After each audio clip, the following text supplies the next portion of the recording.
Hey, what's going on YouTube? Alabama Reloader here. So in today's video, I want to go over the results that, for the stuff that I just loaded up in 270 Winchester. You guys hopefully saw the videos where I talk about the 140 grain Sierra GameKings, the hollow point boat tail version. I got it from AmericanReloading.com. They're pull bullets, but on their website, they call them it's like the Hunter Marksman bullet, 140 grain. Hunter Marksman bullet, whatever. They're 140 grain Sierra GameKings bullets. But I just got in an order of those. It was a 250 count box. And then I also got an order of, let's see, 100 pieces of the, of course, you're not gonna be able to see it. Let's see here, Sig Sauer primed brass that they sell as well over there in 270 Winchester. It was perfect timing to pick this stuff up because the SIG brass that I've been using in 270 Winchester, that stuff has so many firings on it, I've lost track. And I've got some here at some of the recent range trips where I've shot some of that brass. I've got a couple of case neck splits, so a couple of splits like up here on the case neck. So perfect timing on this stuff coming in to replace the batch that I've been using for a long time. So in sort of how I did this, I originally loaded up, 5 3-shot groups, and I wanted to test out a few different powders, ones that I don't typically use in 270 Winchester, like IMR4955. That was the powder I settled on for this first test. Sierra has load data using that powder. I had just a little bit of it left, so it's kind of a good reason to just use it up. And loaded up, let's see, 49 and a half, 50 and a half, 51 and a half, 52 and a half, and 53 and a half grains. That was how I loaded that up. And for the Remington 700, again, this is an ADL that was made somewhere late 70s, early 80s, according to the barrel code. And I know, I get it, all the Remington weirdos out there. Every time you mention when your Remington was manufactured, everyone likes to, oh, well, if you go and look at the barrel code on the, blah, blah, blah, and the serial number, and you can nail it down to whatever, who cares? It's somewhere in that range, late 70s, early 80s, okay? That's all you need to know. It ain't new, right? So that was the rounds that I tested. Didn't run into any issues pressure-wise or anything like that, but I'll go ahead and tell you, these did not shoot that well, right? This Remington 700 did not enjoy that combination. So let's go to the target, take a look. And I did not adjust the scope from the last time I shot this gun. So this was, let's see, I just recently tested the 130 grain Nosler partition. I tested that with IMR4955. Those shot very well. That combination shot very well.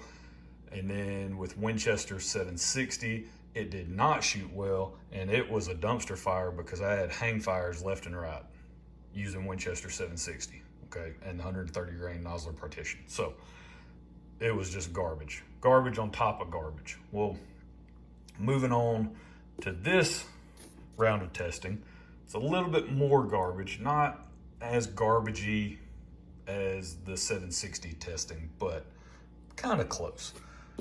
Point of aim was here, point of impact, down low to the left, a few inches down, 1 inch to the left. Spider. But not too bad with that first group. I was like, okay, that's tolerable, right? I can live with that, and somewhat promising. So that was the first group, all right? Point of aim was here, point of impact here. Second group, point of aim here at the top right, point of impact 1, 2, 3. So, not great. Then I made a scope adjustment, came up a couple inches, moved to the right a couple. I should have only moved to the right like 1.5, but moved to the right a couple inches. This was the third group. So I was like, okay, not bad. Maybe we're gonna tighten up as we go, right? And get a little bit higher in charge weight because velocities are pretty low as well. So just in general, a lot of this was just not good overall. But, you know, that's why we do the testing. I know, I cannot wait for someone to comment about getting Gordon's reloading tool and going about this the smart way. Guys, clearly, if you watch my channel for any length of time, you know that I'm not going to do that. I don't care, right? I don't know why people continue to comment that. I mean, I appreciate the engagement. Trust me, I really do, because it helps me out in the algorithm. So by all means, comment away. Just know that you're commenting. It's just pretty futile at this point, right? It's not going to happen. I don't have a personal computer.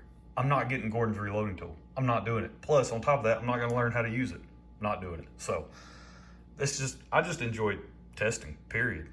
I don't care. I enjoy grabbing combinations out of reloading manuals, throwing them together, and just seeing if they shoot. That's part of the fun for me. So first, second, third, right? It's like, maybe. No, fourth. Look at that. Ugh. I was like, holy cow. So the fourth group, and then the fifth group, you know, kind of shrunk back down a little bit. Now, I would have been a little bit leery on the whole, like, hey, I'm using pulled bullets, right? So maybe these just aren't gonna fly that well. Maybe this is just, maybe that's maybe this is where I'm gonna see issues shooting pulled bullets, because I've shot a lot of pulled bullets from American Reloading, different bullet manufacturers, different bullet types, in different cartridges and all this other stuff. And I generally have pretty good luck with their pulled bullets, actually much better results than what I would have thought for pulled bullets. And I was kind of leaning in that direction. So I was like, you know what? And then I'm going to go over the results for this, right? Kind of more in depth in this video. The next video will be more in depth or the next 270 Winchester video will be more in depth for the Browning X bolt, because those are the first two groups for the Browning X bolt, right? Using this exact same combination. So I don't think it's just because it's pulled bullets, right? The Browning X bolt started off shooting the first two groups at least, right? Still got 3 more groups to shoot, but started off shooting very, very well. So here's the data. You guys can kind of take a look at that. Take a gander. Jumping a grain. Again, I don't know the primer that SIG uses for their brass. That's kind of the only downside. I think it's CCI large rifle primers. You try to look around on the old interwebs and using the Googler, and you know, that's kind of what I came up with. Possibly CCI large rifle primer, which I got a bunch of those, so that'd be great. If it is that, just in case like combinations seem to work really well, I can go back and hopefully duplicate those loads or come close to it. But you know, they American Reloading, they also sell like Federal prime brass. One would have to assume that the Federal prime brass uses Federal primers, which again, I also have a lot of, so that's fine too. But I'm just saying, if it were Federal Winchester, you know, 270 Winchester stuff, then I would safely assume that it's a Federal large rifle primer. But since it's SIG, I'm not really sure. So if somebody knows for sure what they use, I'd appreciate that information. But this is what we're running with. You can see the velocity is not that great, right? It is a 140 grain bullet, so it's not gonna be your typical 130 grain, right? So you can push a little bit faster, but you definitely should be getting some better velocity than this, I would think. Now, I am loading at 3.2, which is the recommended overall length in the Sierra manual. I did a video talking about why this has to be shorter. It's 50,000 shorter. I really wanted to keep these overall lengths exactly the same for testing purposes, because both of these rifles, this one and the Browning X Bolt Max Long Range, have 22-inch barrels. So that's, you know, pretty useful bit of information when it comes to this particular test. So we can kind of, you know, limit the variables that we're changing here between the two, but it is what it is. So, and the reason I had to do that was because I was jamming into my touch point on that X Bolt's like 3.16. So, and over here it's like 3.26. So I'm jumping like 60 thou in the Remington 700, and I'm jumping like 10 in the X-Bolt. Let's see, but just kind of a sneak peek on some of the X-Bolt data there. A little bit faster. You can see I'm faster so far in the first two charge weights I test. I'm faster with the X-Bolt. And you know what that boils down to, or at least what I feel like that boils down to, probably tighter tolerances in terms of chamber geometry, and obviously the throat is shorter in it. I mean, that's why I have to seat it deeper into the case, seat the bullet shorter. So you're already starting off with a smaller volume to begin with, right? Internal volume. So you're starting with a smaller, I guess, smaller envelope for the pressure, right, to build. So you're probably generating more pressure. I would have to assume generating more pressure means more velocity. So there you go. Again, both have a 22-inch barrel, but it'd be interesting to see how these last three shoot in that X-Bolt. Again, this was just something I barely had enough powder to actually load all 30 of these, you know, 15 here and 15 here, 5 3-shot groups for each. So I had just enough powder. I could probably load maybe 3 or 4 more rounds.